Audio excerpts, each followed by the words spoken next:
కళ్ళు స్వామి కనుకనే ముగ్గురు త్రిమూర్తులు చూసి కనుకనే మల్లన్న ఏం చేస్తున్నాడే? మల్లన్న వంగిపోయి దండాలు పెట్టబట్టే, వంగిపోయి మల్లయ్య దండమన్నడమ్మో. ముగ్గురు త్రిమూర్తులు కనుక దండానికి కనుక నేను మాల్దండం పెడుతున్నదే.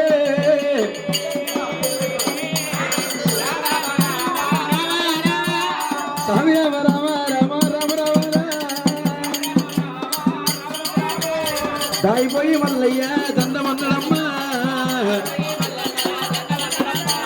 మల్లన్న కనుక దండం పెడుతుంటే శంకరుడు కనుకనేమి బ్రహ్మదేవుడు విష్ణునారాయణ మూర్తి మారు దండం పెట్టిర్రు.